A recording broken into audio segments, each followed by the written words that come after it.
Hello मेरे प्यारे दोस्तों, कैसे हो आप लोग। बहुत दिनों से लंदन में हूँ। सोचा आप लोगों से बातचीत कर लूँ, कुछ आपसे भारत के बारे में जान लूँ और कुछ आपको लंदन के बारे में बता दूँ। इस समय कहाँ हूँ? इस समय हूँ बैटरसी पावर स्टेशन में। एक्चुअली ये यहाँ का ना सबसे ज़्यादा वीआईपी एरिया है। बहुत सुंदर है और मुझे बहुत पसंद है। यहाँ पर ना सभी बड़े ब्रांड्स मिलते हैं और यहाँ पर क्राउड बहुत अच्छा आता है। बच्चों के लिए एक बहुत अच्छा पार्क बना हुआ है जिसमें बहुत सारे बढ़िया बढ़िया से झूले हैं, बहुत सारे रेस्टोरेंट्स और होटल्स हैं और साथ में यहाँ पर गेम्स भी हैं। यहाँ पर आप साइकिलिंग कर सकते हैं, स्केटिंग कर सकते हैं, स्क्वैश खेल सकते हैं, टेनिस खेल सकते हैं। और अगर आपको कोई मैच देखने हो जो भी लंदन में इस समय चल रहे हों तो यहाँ पर आपको एक बहुत बड़ी स्क्रीन्स पर बहुत अच्छी तरह मैच दिखाए जाते हैं। यहाँ पर आप एंजॉय कर सकते हैं और खा पी सकते हैं। साथ में यहाँ से थेम्स नदी का जो व्यू होता है ना, वो भी बहुत अच्छा दिखता है। बाहर निकलते ही आपको ट्रैफिक और रोड नज़र आ जाते हैं। आप 2 घंटे भी यहाँ पर बिता लेते हैं ना तो आपकी सारी थकावट छू हो जाती है। बस अब यहाँ से निकल रही हूँ। चलो आपको यहाँ के रोड्स भी दिखाती हूँ, एक्चुअल लाइफ दिखाती हूँ, एक्चुअल कैसा है ये सिटी वो दिखाती हूँ। साइकिलिंग यहाँ पर आम बात है। यहाँ पर जितने व्हीकल्स चलते हैं उसमें से आधे से ज़्यादा साइकिल्स होते हैं। यहाँ पर पॉल्यूशन फ्री एरिया है। लंदन में पॉल्यूशन बहुत कम है। इसकी एक वजह ये भी हो सकती है कि लोग पैदल चलना बहुत पसंद करते हैं, साइकिल बहुत चलाते हैं और पॉल्यूशन फ्री रखते हैं, अपनी खुद हेल्प करते हैं अपने सिटी को पॉल्यूशन फ्री करने के लिए। एक बात और बता दूँ, जितने भी ब्रिटेन के लोग हैं उनमें से ओनली 13% जो लंदन में रहते हैं ब्रिटिश हैं। बाकी सब बाहर से आए हुए हैं, एक्सपोर्टेड लोग हैं। इम्पोर्टेड, आप एक्सपोर्टेड कुछ भी कह सकते हैं। यानी कि यहाँ की रियल पॉपुलेशन ओनली 13% है, बाकी सब फॉरेनर्स रहते हैं यहाँ पर। और यहाँ पर जो बिग बैन है ना, उसका एक्चुअली नाम विक्टोरिया टावर है। ये मुझे यहाँ पर आकर ही पता लगा, क्योंकि यहाँ पर आने से पहले तो मैं बिग बैन को बिग बैन ही समझती थी। मुझे लगता था उसका नाम बिग बैन ही है, लेकिन यहाँ आकर पता चला कि बिग बैन नहीं, इसका नाम विक्टोरिया टावर है जो बाद में बिग बैन बना। बहुत सारे फैक्ट्स हैं और बहुत सारी अजीब बातें हैं लंदन सिटी के बारे में, जो हर सिटी के बारे में होती हैं। हर सिटी का एक अजीब ही इतिहास होता है, एक अजीब ही भूगोल होता है और बहुत सारी अनसुनी कहानियाँ होती हैं। ऐसे ही लंदन की भी बहुत अजीब अजीब सी कहानियाँ मुझे सुनने को मिली। जैसे मैं लंदन टावर गई तो वहाँ पर मुझे सुनने को मिला कि 7 कौवे हैं जो कि लंदन को संभालते हैं। इन कौवों को जिलाने के लिए हर संभव प्रयत्न किया जाता है, इनकी खातिरदारी की जाती है।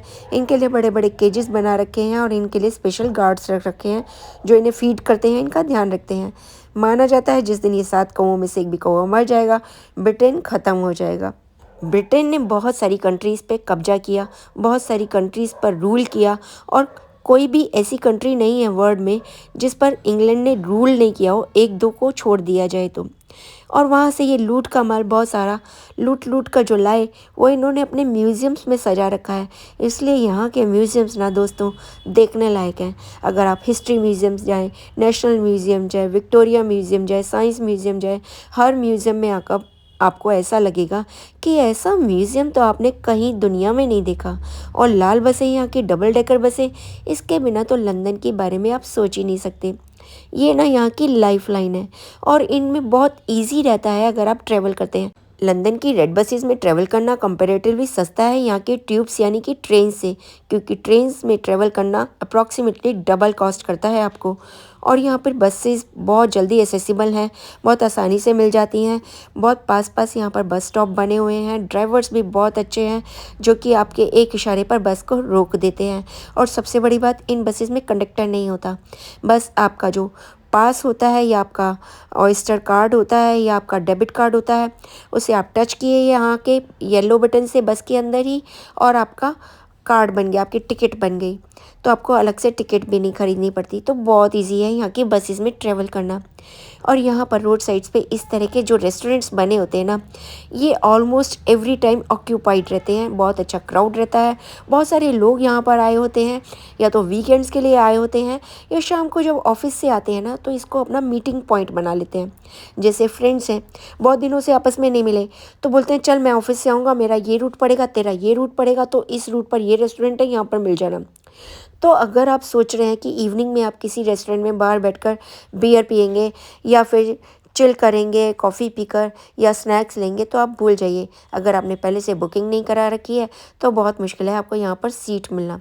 ऑलमोस्ट हर दिन यहाँ पर सभी रेस्टोरेंट्स जो बाहर सीट्स पड़ी होती हैं, बाहर चेयर्स होती हैं, वो सभी बुक होती हैं।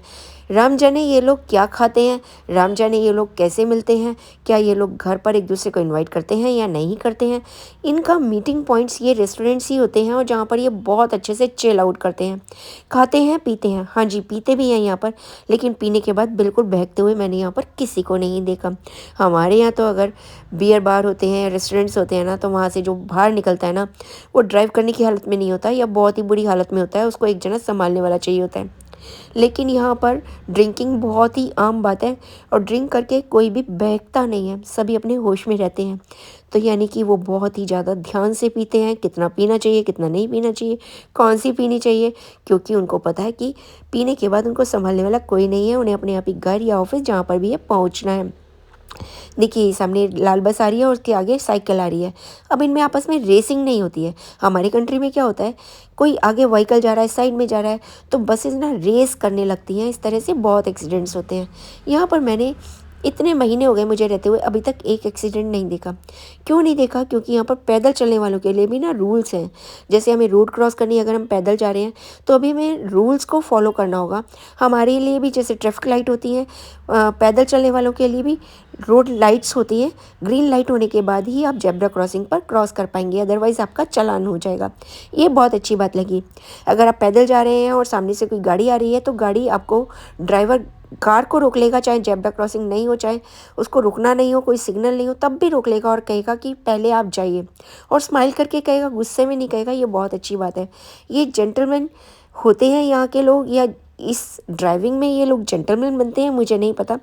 लेकिन ड्राइविंग के वक्त इनका ये बिहेवियर ना दिल को बस छू जाता है। ऐसा मन करता है ऐसे ड्राइवर हमारी कंट्री में भी हो ना, मज़ा आ जाए।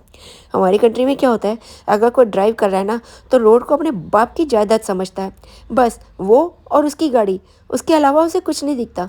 रोड पर चलने वाले या पैदल क्रॉस करने वाले लोग उसे चींटी मकोड़े नज़र आते हैं। उसे लगता है कि इनको तो बस अब मैं मसल डालूंगा। कोई एटिकेट्स नहीं होते, कोई मैनर्स नहीं होते। सारी पढ़ाई लिखाई एजुकेशन एक तरफ रख दी जाती है जब कोई गाड़ी चलाता है। अगर उसने एजुकेशन को ध्यान दिया, अगर उसने मैनर्स को ध्यान दिया और रोड क्रॉस करने के लिए किसी को कह दिया तो उसकी गाड़ी चल ही नहीं पाएगी। वो भी बेचारा क्या करे, क्योंकि यहाँ पर ट्रैफिक इतना ज़्यादा होता है ना इंडिया में। यहाँ पर ट्रैफिक बहुत कम होता है। आप देखो दूर दूर तक रोड पर आपको ट्रैफिक नज़र नहीं आ रहा होगा। कितने आराम से रोड क्रॉस कर रहे हैं ना लोग। आपको आश्चर्य हो रहा होगा, आपको लग रहा होगा अरे यार कितने लकी हैं ये। पहली बार तो मुझे भी यही लगा था, लेकिन बाद में आदत सी पड़ गई। यहाँ पर रोड क्रॉस करने में ज़रा सा भी डर नहीं लगता, साइकिल चलाने में ज़रा सा भी डर नहीं लगता, यहाँ तक कि आपको ड्राइव करने में भी ज़रा सा डर नहीं लगता। और यहाँ पर ना ड्राइविंग उल्टी साइड है, जैसे कि इंडिया में होती है लेफ़्ट साइड से, यहाँ पर राइट साइड से है। इसलिए अगर आप इंडिया से आ रहे हो, यहाँ पर आपको गाड़ी चलाने का, ड्राइवर का लाइसेंस भी मिल जाता है ना, तो आपको थोड़ी सी दिक्कत तो होगी। क्योंकि अगर आपको लेफ़्ट साइड की गाड़ी चलाने की आदत पड़ी है तो राइट साइड की आदत डलने में थोड़ा सा तो समय लगता है। लेकिन जब आपको यहाँ की आदत पड़ जाती है ना, तो आपको यहाँ पर गाड़ी चलाने में इतना मज़ा आएगा ना कि आपको इंडिया में गाड़ी चलाना बहुत मुश्किल लगेगा। वहाँ पर तो ना बस पहले आप ये तो होता नहीं, पहले मैं ये होता है। और उसके बाद गालियाँ बकी जाती हैं एक दूसरे को टॉर्चर करने के लिए। और यहाँ से रोड ब्लॉक है, चलो यू टर्न मारो, दूसरी तरफ से चलो, यू टर्न मारो, दूसरी तरफ से चलो। तो ये करते करते ना आधा दिन तो उसी में बीत जाता है। अगर हमें किसी के यहाँ 6 बजे जाना है ना, तो हमें घर से 2 बजे निकलना पड़ेगा, तब 6 बजे पहुँचेंगे। ऐसा होता है इंडिया में तो, गुड़गांव में तो खास कर।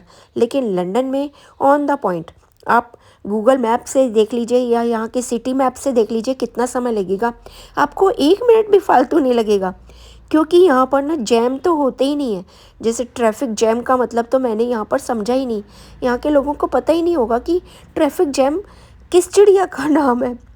रोड्स एकदम क्लीन होते हैं, इतने साफ़ कि आप सफ़ेद कपड़े पहनकर भी मेन रोड पर बीचों बीच बैठ जाएंगे ना, तो आपकी कपड़े बिल्कुल भी गंदे नहीं होंगे। बिल्डिंग्स इतनी पुरानी है, 100 200 साल पुरानी बिल्डिंग्स हैं। उनके आउटर बॉडी तो 200 300 साल पुरानी है, लेकिन वैसे के वैसे इंटेक्ट हैं। उनको इतनी केयर से रख रखा है, उनका रख रखाव इतना अच्छा कर रखा है कि वो बिल्कुल भी ख़राब नहीं हुए। उनको बदलने की ये लोग सोचते ही नहीं। वो कहते हैं कि यही तो हमारी लंदन सिटी की पहचान है, यही तो हमारी हिस्ट्री है, इसको कैसे ख़राब कर दें। हमारे देश में तो क्या होता है कि बाप ने कोई बिल्डिंग बनाई, बेटा बड़ा हुआ 15 साल बाद उसने तोड़ के दोबारा बना दी, तीसरा उसका पोता हुआ, उसने तोड़ के दोबारा बना दी। यहाँ पर ऐसा नहीं होता। ये लोग ना अपनी हिस्ट्री को संजो कर रखते हैं, अपनी आर्किटेक्ट को संजो कर रखते हैं। इसी को तो देखने के लिए लोग बाग हज़ारों लाखों रुपए खर्च करके लंदन आते हैं ना, तो इसी को देखने आते हैं। और हम इनको देखकर भी नहीं सीखते।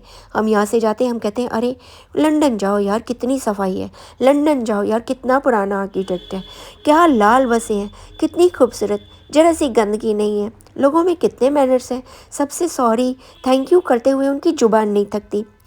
लेकिन हम वो सब सुंदर तो बताते हैं, अच्छा तो बताते हैं, फॉलो कोई नहीं करता, क्योंकि फॉलो करने में सबकी नानी मरती है। ये सब चीज़ें फॉलो करना इतना आसान नहीं है, मुश्किल है। मुश्किल है तभी तो सुंदर है, तभी तो लोग यहाँ आते हैं, तभी तो उनको यहाँ अच्छा लगता है, तभी तो लंदन की एक पहचान है। अगर हमें ऐसी पहचान बनानी है तो बहुत पापड़ बेलने पड़ेंगे दोस्तों। और वो हमारे खून में ही नहीं, खून में नहीं ऐसा नहीं कह सकती, क्योंकि लंदन में भी ना बहुत सारे इंडियंस रहते हैं। लंदन में ही क्यों, मैं फ्रांस गई, बेल्जियम गई, बहुत सारी यूरोपियन कंट्रीज़ देखी, सब जगह इंडियंस रहते हैं। लेकिन उन्होंने यहाँ पर आकर अपने आप को यूरोपियन कल्चर में, यूरोपियन ढंग में और यूरोपियन एटिकेट्स में अपने आप को ढाल लिया है, और वो बिल्कुल यूरोपियन बन गए हैं। उनकी तरह खाते हैं, उनकी तरह पहनते हैं, उनकी तरह बोलते हैं, और उनकी तरह सफाई रखते हैं, उनकी तरह कल्चर्ड भी हैं, और उनकी तरह ड्राइव भी करते हैं। है ना अजीब बात। लेकिन वही लोग जब इंडिया आते हैं, चाहे छुट्टियों पर आए, चाहे हमेशा के लिए वापस रहने के लिए आए, वो वापस इंडियन बन जाते हैं। Indian means pure Indian. गंदगी पसंद होने लगती है, ट्रैफिक रूल्स बिल्कुल भूल जाते हैं, कल्चर भूल जाते हैं, सॉरी थैंक यू उनकी डिक्शनरी से वापस हट जाते हैं। ऐसा होता है। कितनी सुंदर बस है देखो। पहले ना लंदन में सिर्फ लाल बसें ही चलती थी, ऐसी वाली, लेकिन अब मैंने देखा कि लंदन में ना लाल, पीली, हरी, नीली सब तरह की और प्रिंटेड बसें चलने लगी हैं। सबसे बड़ी बात मुझे क्या दिखाई दी कि अगर यहाँ पर कोई नई फिल्म रिलीज़ होती है ना, या फिर कोई नया सीरियल सीरीज़ आती है, उसका एडवर्टाइज पता है कहाँ होता है? नहीं नहीं नहीं नहीं, कहीं पर बिल्डिंग्स पर उसके बैनर्स नहीं लगे होते, उसके एडवर्टाइज होता है बसों के ऊपर। बसों के ऊपर बड़ा बड़ा छाप दिया जाता है, ये नया सीरियल आ रहा है, ये वाली फ़िल्म इस तारीख को लग रही है, इस पिक्चर हॉल में लग रही है, वहाँ पर जाकर देखो। तो ये सब एडवर्टाइज़ का काम बसेस करती हैं, और बड़े सुंदर तरीके से वो बड़ा बड़ा लिखा जाता है उसके ऊपर। तो ये चीज़ मुझे बहुत अच्छी लगी। वैसे लंदन में देखने के लिए बहुत कुछ है, लेकिन अधिकतर जो भी टूरिस्ट आते हैं ना, ये तो बिग बैंग, बकिंगम पैलेस या फिर स्काई पार्क, ये सब देखकर ही वापस आ जाते हैं। जो लंदन एक्चुअल लंदन है, लंदन की एक्चुअली सिटी लाइफ है, लंदन की गलियों में घूमना, यहाँ की लाइब्रेरीज और यहाँ के म्यूज़ियम्स देखना। यहाँ पर पता है 170 से ज़्यादा म्यूज़ियम है। 170 बहुत छोटा, बड़ा बहुत छोटा है लंदन, बहुत बड़ा नहीं है। इतने से लंदन में इतने सारे म्यूज़ियम्स होना बहुत बड़ी बात है। ये मैं मेन सेंटर में कह रही हूँ। और यहाँ पर ना आपको मेन लंदन में ही अगर आपको नदी पर जाना है, नदी पर जाने का मन है, यहाँ पर आपको नदी मिल जाएगी। तालाब पर जाना है, तालाब मिल जाएगा। अगर आपको हिल स्टेशन जाना है तो यहाँ पर हिली एरिया भी मिल जाएगा। बड़े बड़े पार्क जाने हैं, जंगल जाना है तो जंगल जैसे बड़े बड़े पार्क हैं, वहाँ पर आप जा सकते हो। आपको फील ही नहीं होगा कि आप इस लंदन जैसी ऐसी सिटी में हैं, जहाँ पर आप बीचों बीच रिवर देख रहे हैं, तालाब देख रहे हैं, और वो भी पूरे पिकनिक एरिया की तरह सजाए संवारे हुए हैं। इतने साफ़ सुथरे होते हैं, आपको ऐसा महसूस ही नहीं होता कि आप हिल स्टेशन पर आए हुए हैं। हमारे यहाँ तो ना अगर हमें हिल स्टेशन जाना है तो हमें पूरा खर्चा करना पड़ता है, पूरी ट्रिप बनानी पड़ती है। 10 दिन के लिए, 5 दिन के लिए जा सकते हैं हम।